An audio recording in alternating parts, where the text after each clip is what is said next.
Сегодня я отправляюсь в Великий Новгород. Но это будет не обычное путешествие с просмотром самых известных достопримечательностей города. Нет, это будет нечто иное. В своем новом приключении я прикоснусь к самым древним сооружениям города, посмотрю, как жили на Руси, и погружусь в атмосферу XII века. На вопрос, что посмотреть в Новгороде, обычно всегда на первых строках оказывается памятник тысячелетия России или Ганзейский фонтан, которые, конечно, стоит посетить и посмотреть, они красивые и несут свой смысл, но не в этот раз. Сегодня я посещу места, о которых пишут не так уж часто, но которые как нельзя лучше раскрывают историю Новгорода, да и Древней Руси. Да, мое путешествие началось с Новгородского Кремля, который всегда на первом месте к просмотру в городе. Но погодите разочаровываться в моих словах. Все-таки Кремль – это сердце города, да и в нем самом есть места, которые обязательно нужно посмотреть в такой ретроспективной поездке, как у меня. Эти земли представляют особый интерес для изучения Древней Руси, так как именно они никогда не были завоеваны Ордой и не подвергались массовым разорениям и разрушениям со стороны татаро-монгол. Да, конечно, сначала тут было лишь деревянное укрепление, а то, что мы видим сейчас, по большей части относится к 15 веку, но тем не менее. На территории Кремля одной из самых древних построек является Софийский собор, самый древний храм в России, построенный в середине XI века. Конечно, сейчас его отштукатурили, чтобы придать более красивый вид. Изначально стены были из камня, известняка и ракушечника, но кое-где есть места, где можно рассмотреть более древнюю кладку.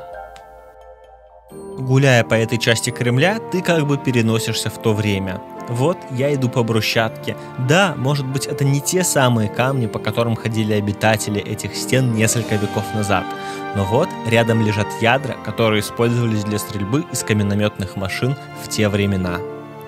Да, большинство зданий, которые здесь стоят еще со времен князей, создают атмосферу города на Руси. Собор, звонница, брусчатка, большое и высокое крыльцо, которое обязательно украшало древнерусский терем. Все это создает непередаваемую атмосферу и как бы переносит тебя во времени.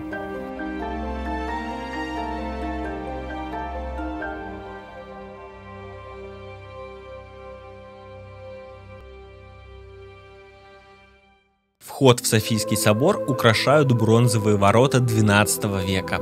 На них изображены различные фрагменты и сюжеты из Ветхого и Нового Завета. И когда еще выдастся возможность прикоснуться к столь древнему артефакту, который украшал вход в храм столь долгое время? Внутреннее убранство завораживает еще больше, и тут не только сама форма и архитектура строения поражает, а дополняют это все настенные росписи. Далеко не всегда можно найти церковь, в которой стены будут полностью расписаны. Конечно, не все уцелело с тех времен, некоторые части более новые, некоторые восстановленные, но тем не менее. Представьте, как в те времена люди собрались и построили такое сооружение и обустроили его, то есть ими что-то двигало. Да и помимо этого, это было частью культуры того времени, и чтобы лучше понять быт Новгорода, нужно прочувствовать, чем жили его жители. Но не только в Кремле есть памятники того времени. Если перейти Волхов по пешеходному мосту и пройти дальше, то на другом конце стоит церковь Спаса Преображения на Ильине улице. Она является лучшим образцом архитектуры и живописи того времени, а ценность ей прибавляет то, что внутри она расписана византийским живописцем Феофаном Греком. Он расписал далеко не один храм, однако именно эта церковь остается одной из немногих сохранившихся до наших дней. Конечно, очень многое попросту не сохранилось из-за древности, Великой Отечественной войны и других факторов, но то, что осталось, сейчас стараются сохранить. И если в Софийском соборе сейчас проводят службы, то эта церковь сохраняется как музей.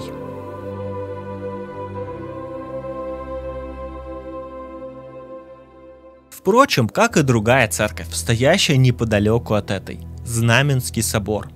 Он уже представитель более позднего времени, однако тоже представляет большую ценность и интерес. Очень многие здания и сооружения тех времен попросту не сохранились, а вот церкви зачастую да. И с учетом того, что они в том числе отражают культуру народа, сейчас побывать тут, посмотреть, как все было в те времена и прикоснуться к древним реликвиям, я считаю, стоит того.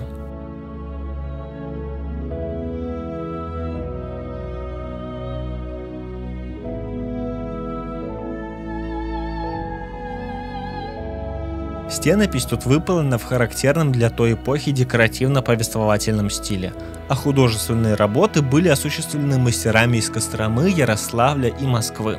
Многоцветная первоначально живопись переродилась в результате пожара 1745 года и приобрела сегодняшний коричневато-сероватый колорит. Ну а все изображения создают стилистически цельный и гармоничный комплекс, хорошо сочетающийся с архитектурой храма.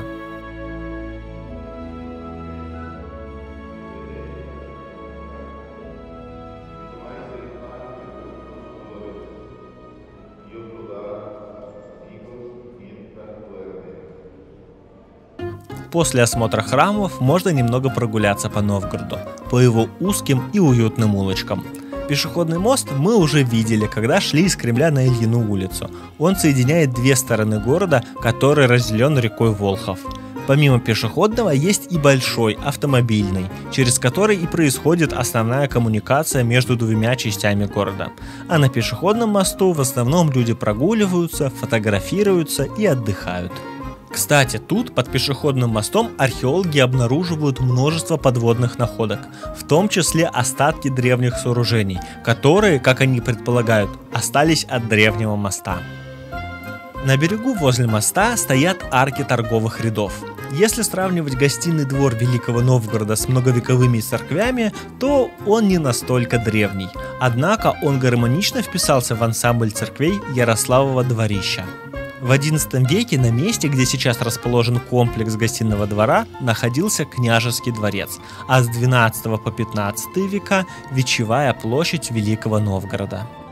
Дальше я отъезжаю немного от города в сторону Ильмень-озера. И вот, пройдя по вымощенной камнем дороге, я попадаю в еще одно интересное место. Тут, в истоке Волхова, находился укрепленный поселок эпохи викингов на древних торговых путях – Балтийско-Волжском и из Варяг в Греки. Здесь находилась резиденция князя Рюрика, основателя первой русской правящей династии, призванного новгородцами на правление.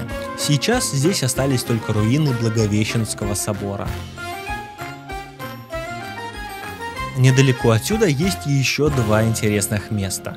Первое – церковь Спаса Преображения на Нередице. Этот храм был построен в XII веке и задуман как мемориальное сооружение в память двух умерших сыновей князя Ярослава Мудрого и как усыпальница княжеской семьи. В нескольких километрах отсюда находится еще один храм – церковь Успения на Волотовом поле.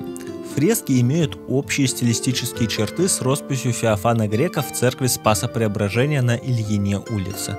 Ну а все эти новгородские памятники связаны одним направлением византийского искусства, которое вдохновлялось идеями исихазма.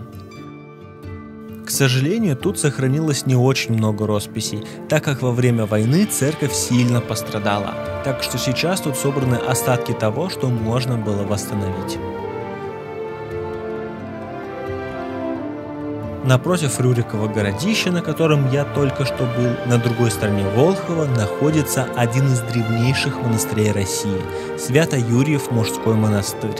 В княжеские и республиканские периоды монастырь был самым богатым, игравшим особую важную роль в политической жизни города местом, служил княжеской усыпальницей и был важнейшим культурным центром.